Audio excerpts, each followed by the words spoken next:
নমস্কার বন্ধুরা, কম্পিটিটিভের দুনিয়া আপনাদের প্রত্যেককে স্বাগত এবং আপনাদের সাথে আছি আমি পরমদীপ। আর আমরা ভারতের অর্থনীতি রমেশ সিং থেকে আলোচনা করছিলাম, যেখানে আমি 39টা লেকচারের পর এই লেকচারটা পজ করে দিয়েছিলাম, এই সিরিজটা পজ করে দিয়েছিলাম। কিন্তু আবার এই যে সিরিজটা আমি নতুন করে চালু করছি, ফিনান্স লেকচার 1 থেকে চালু করব।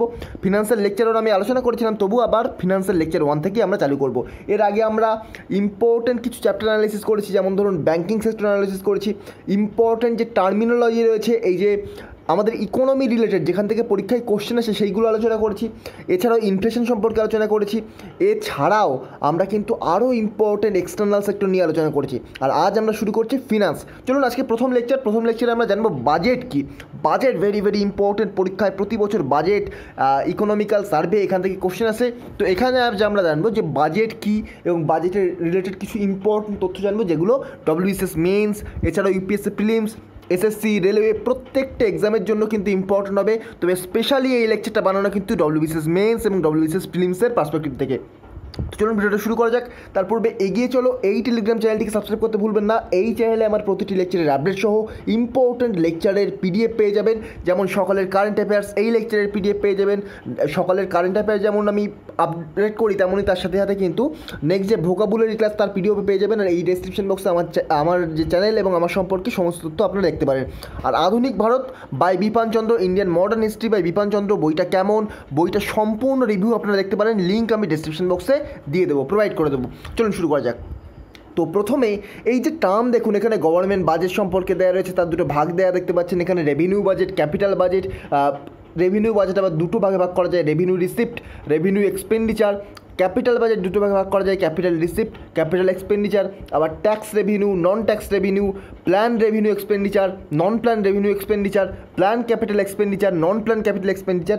এই টার্মগুলো কিন্তু আমরা ততক্ষণ বুঝতে পারবো না যতক্ষণ না আমরা এই বাজেটের বিভিন্ন যে টার্মগুলোকে, এই যে যেমন রেভিনিউ বাজেট কি, ক্যাপিটাল বাজেট কি, এইগুলোকে এক এক করে না অ্যানালিসিস করি, ততক্ষণ কিন্তু আমরা এই যে ইম্পর্টেন্ট যে টার্মগুলো বুঝতে পারবো না। এই যে ফিনান্সের চ্যাপ্টারের টোটাল যদি একটা স্ট্রাকচার বলে দিতে হয়, তো এই যে ছকটা দেখতে পাচ্ছেন, এই ছকটা সম্পূর্ণ ফিনান্স চ্যাপ্টারটাকে কিন্তু স্ট্রাকচারাইজ করছে। তো চলুন আমরা দেখব। প্রথমেই আজ আমরা জানবো বাজেট কি। তো দেখুন, বাজেটকে যদি এক কথায় বলতে হয়, তাহলে সারা বছরের, ধরুন গভর্নমেন্টের ক্ষেত্রে সারা বছরের কতটা এক্সপেন্ডিচার গভর্নমেন্ট করছে, তার বেসিসে কতটা আয় করা যেতে পারে, সেটার একটা এস্টিমেশান। তো আপনারা ঠিকই শুনেছেন যে কতটা আমরা এক্সপেন্ডিচার করব তার বেসিসে আয় করব। এটা এমন নয়, গভর্নমেন্টের বাজেটের ক্ষেত্রে কিন্তু এমনটা একেবারেই হয় না যে আমি 100 টাকা আয় করছি, তার বেসিসে আমি 90 টাকা খরচ করব। এমন কিন্তু গভর্নমেন্টের বাজেটের ক্ষেত্রে হয় না। গভর্নমেন্টের বাজেটের ক্ষেত্রে এর উল্টোটা ঠিক হয়। অর্থাৎ গভর্নমেন্ট ধরুন 100 টাকা এক্সপেন্ডিচার হচ্ছে গভর্নমেন্টের, সেখানে গভর্নমেন্ট চেষ্টা করবে যে 110 টাকা রিসিভ করার। 110 টাকা রিসিভ করার কিন্তু কোনো ক্ষেত্রে 110 টাকা হয় না, সেখানে 90 টাকা হয়ে গেলে সেখানে কিন্তু একটা ডেফিসিট থেকে যায়। তো ডেফিসিট সম্পর্কে আমরা আলোচনা করব ধীরে ধীরে। তবে আজ আমরা জানবো বাজেট।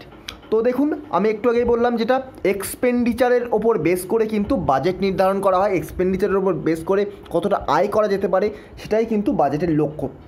এবং বাজেটের ডেটা সেটা শুধুমাত্র কিন্তু একটি বছরের হয় না, সেই বছর ধরুন 2000, এটা 21-22 সাল চলছে, এটা 2021-22, এটা 2021-22 চলছে। তাহলে এই 2021-22 সালের যে বাজেট, সেটা তো অলরেডি পেশ হয়ে গেছে।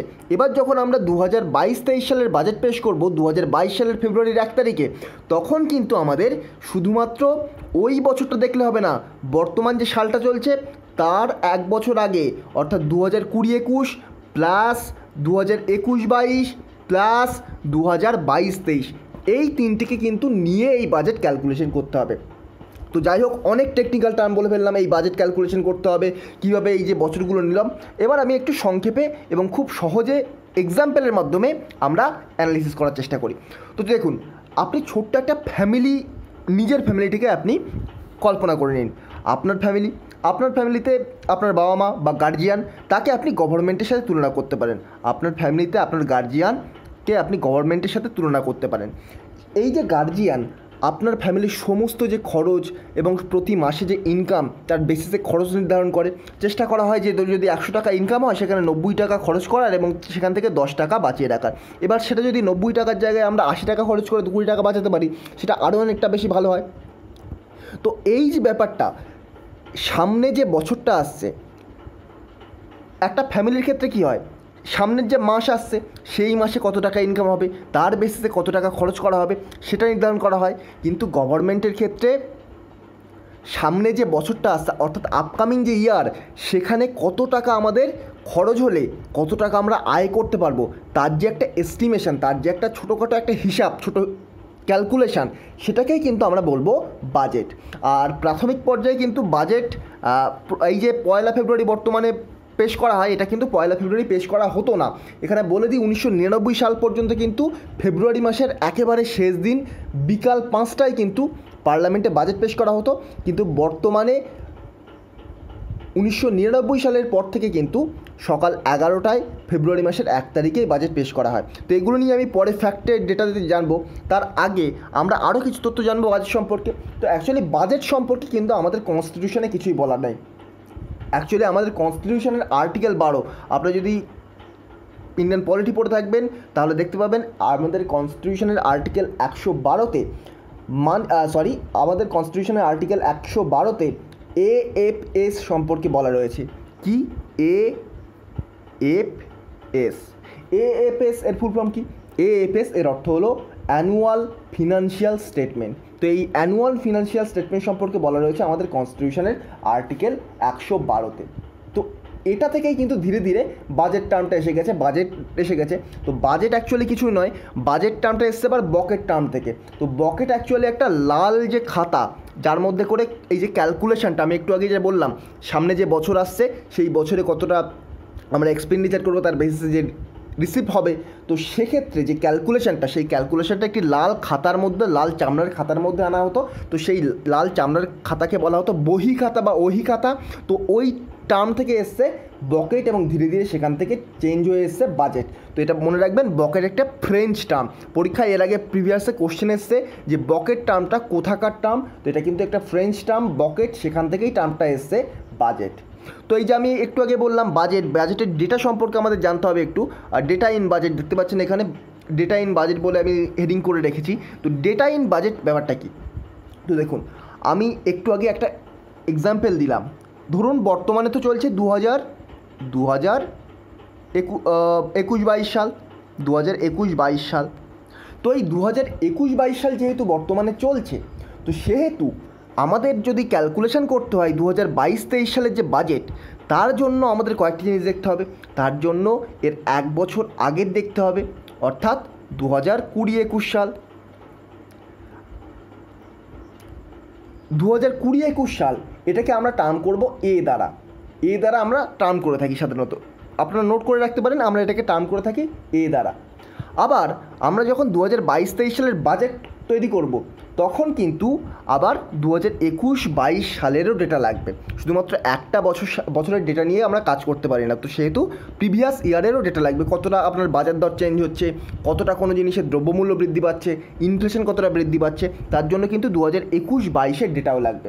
তো সেটাকে আমরা কী বলে টার্ম করব? সেটাকে আমরা টার্ম করি পিই বলে। আর একটা আমাদের যে নেক্সট ইয়ার এবং যে কারেন্ট যে ইয়ার থাকবে তখন যে বাজেটে চলাকালীন, তখন সেইটাকে আমরা টার্ম করব বিই বলে। ওটা কিন্তু তখনকার চলমান যে সালটা থাকবে সেই সালটায়, তো বিই বলে। APB প্রিভিয়াসে এখান থেকে কোশ্চেন আসেনি, তবে যে ভবিষ্যতে কোশ্চেন আসবে না এমন কোনো কারণ নেই, তবে এগুলো জাস্ট জানার জন্য। বাজেট থেকে তো ডিরেক্টলি এই টাইপের কোশ্চেন আসে না, তবে এ কি, পিই কি, বিই কি, এই টাইপের কোশ্চেন কিন্তু বাজেট থেকে আসবে না। বাজেট আপনাদের বেসিক ধারণা ক্লিয়ার করার জন্য এই বাজেটটা আমি সংক্ষেপে আলোচনা করছি। এর সাথে সাথে আমি আরও কিছু ইম্পর্ট্যান্ট ফ্যাক্ট দিয়ে দেবো। বাজেট যেমন আমি প্রথম থেকেই বলে আসছি, AFS অ্যানুয়াল ফিনান্সিয়াল স্টেটমেন্ট, এটা আর্টিকেল আমাদের 112তে ছিল। আর বাজেট আমাদের যে কতটা এক্সপেন্ডিচার হবে তার বেসিসে কতটা আয় করতে হবে, সেগুলো যে একটা রাফ ক্যালকুলেশন, সেটাই হচ্ছে বাজেট। আর সেটা একটা লাল খাতার মধ্যে আগে আনা হতো, তো সেই জন্য সেটাকে বলা হতো বাজেট। সেখান থেকে টার্মটা এসছে বকেট, ওইটাকে টার্ম করা হতো বকেট, তো সেখান থেকে বাজেট টার্মটা এসছে, হিন্দিতে বলা হয় বহি খাতা। এবং পরবর্তীকালে দেখা যাচ্ছে যে আমাদের যে ফিনান্স মিনিস্টার নির্মলা সীতারামন, তিনি কিন্তু ট্যাবলেট ইউজ করছেন। গতবারও তিনি ট্যাবলেট ইউজ করেছেন, এবারও কিন্তু তিনি ট্যাবলেট ইউজ করছেন, ট্যাবলেটের মাধ্যমে সমস্ত বাজেটটা তিনি পড়ে শোনাচ্ছেন। তো বাজেট সম্পর্কে আমরা ইম্পর্টেন্ট কিছু ফ্যাক্ট দেখব। তো বাজেট কে পেশ করেন? প্রতি বছর কিন্তু অর্থমন্ত্রী, অর্থাৎ ফিনান্স মিনিস্টার তিনিই কিন্তু বাজেট পেশ করেন। লাস্ট ইয়ারকে পেশ করেছেন আমাদের ফিনান্স মিনিস্টার নির্মলা সীতারামন। তো বাজেট একটি সরকারের বার্ষিক আয় ও ব্যয়ের হিসাবপত্র। আয় ও ব্যয়ের হিসাবপত্র বলার থেকে ব্যয় ও আয়ের হিসাবপত্র বলাটা কিন্তু বেশি কারেক্ট হবে। এবং ভারতীয় সংবিধানে কিন্তু বাজেট কথাটির কোনো উল্লেখ নেই। এখান থেকে কোশ্চেন আসে, আমি যে ফ্যাক্ট দিয়েছি এখান থেকে প্রচুর কোশ্চেন আপনারা কমন পেলেও পেতে পারেন ভবিষ্যতে। তো বাজেট কথাটির উল্লেখ কিন্তু আমাদের কনস্টিটিউশনে দেওয়া নেই। আমাদের কনস্টিটিউশনে আর্টিকেল 112-তে বলা রয়েছে বার্ষিক আর্থিক নথিপত্র বা অ্যানুয়াল ফিনান্সিয়াল স্টেটমেন্ট। এছাড়াও 1999 সালে, আমি একটু আগেই বললাম 1999 সাল পর্যন্ত কিন্তু বাজেট ফেব্রুয়ারি মাসের শেষ দিন বিকাল 5টার সময় সংসদে পেশ করা হতো। কিন্তু পরবর্তীকালে শ্রী যশবন্ত সিনহা, তখনকার অর্থমন্ত্রী, 1999 সালের অর্থমন্ত্রী শ্রী যশবন্ত সিনহা তা পরিবর্তন করে কিন্তু সকাল 11টায় এই বাজেট পেশ করার ব্যবস্থা করেন। এবং ভারতের যে প্রথম বাজেট সেটা পেশ করা হয় 1950 সালে জন মাথাইয়ের দ্বারা। আর এর দ্বারা পরিকল্পনা কমিশন গঠনের কথাও কিন্তু বলা হয়। এই যে 1950 সালের এই যে বাজেট, এর দ্বারা পরিকল্পনা কমিশন অর্থাৎ প্ল্যানিং কমিশন গঠনের কথাও কিন্তু বলা হয়। বর্তমানে কিন্তু প্ল্যানিং কমিশন নেই, বর্তমানে রয়েছে নীতি আয়োগ, সেগুলো নিয়েও আমরা আলোচনা করব। তো এই ভারতের প্রথম বাজেট 1950 সালে পেশ করেন জন মাথাই। সবচেয়ে বেশিবার বাজেট পেশ করেছেন কে? সবচেয়ে বেশিবার বাজেট পেশ করেছেন মোরারজি দেশাই, 10 বারের জন্য মোরারজি দেশাই সাবমিটেড 10 টাইমস, 10 বারের জন্য মোরারজি দেশাই সবচেয়ে বেশিবার। এবং তারপরে কিন্তু পি চিদাম্বরম 8 বারের জন্য বাজেট পেশ করেছেন। আর আরবিআইয়ের প্রথম ভারতীয় গভর্নর সিডি দেশমুখ 1951-52 সালে কিন্তু অন্তর্বর্তী বাজেট পেশ করেন। এইটা প্রিভিয়াস ইয়ার্সে বহুবার আমি দেখেছি, এসএসসির এক্সামে, এসএসসি সিজিএলের এক্সামে, সিপিওর এক্সামে কিন্তু বহুবার এসছে আরবিআইয়ের প্রথম ভারতীয় গভর্নর সিডি দেশমুখ 1951-52 সালে অন্তর্বর্তী বাজেট পেশ করেন। তো এই ইম্পর্টেন্ট ফ্যাক্টগুলো আমাদের মনে রাখতে হবে। আগে যেগুলো বললাম সেগুলো যে বোঝার জন্য কাজে রাখুন, আর ছোট্ট করে পারলে নোট করে রাখুন, কোনো রকম প্রবলেম নেই। ওটা থেকে পরীক্ষায় কোশ্চেন আসবে না, তবে এই যে ফ্যাক্ট যেগুলো বললাম এখান থেকে কিন্তু পরীক্ষায় কোশ্চেন আসতে পারে। তো আপনাদের এখনও হয়তো এই যে এইগুলো ক্যাপিটাল বাজেট কি, রেভিনিউ বাজেট কি, এগুলো মানে ক্লিয়ার হলো না। আমি জাস্ট আজকে বাজেট নিয়ে আলোচনা করলাম। নেক্সট দিন আমরা আলোচনা করবো এক্সপেন্ডিচার। তো এক্সপেন্ডিচার আলোচনা করার সময় আমরা এই যে রেভিনিউ এক্সপেন্ডিচার, ক্যাপিটাল এক্সপেন্ডিচার, এগুলো নিয়ে ডিটেলসে জানবো। এবং রেভিনিউ এক্সপেন্ডিচারের মধ্যে ভাগ দেখুন, plan expenditure, non plan revenue expenditure, এগুলো নিয়ে আমরা জানবো। তো চলুন, এই ছিল ছোট্ট ভিডিও। যদি ভিডিওটা ভালো লেগে থাকে, ডেইলি এই ধরনের ভিডিও পেতে চাইলে, এই সিরিজটা কন্টিনিউ করতে চাইলে আমার চ্যানেলটিকে সাবস্ক্রাইব করে পাশে থাকা বেল আইকনটি প্রেস করতে ভুলবেন না। তবে আজকের মতো গুড বাই। পরবর্তী ভিডিওতে আপনাদের সাথে আবার দেখা হবে। Thank you.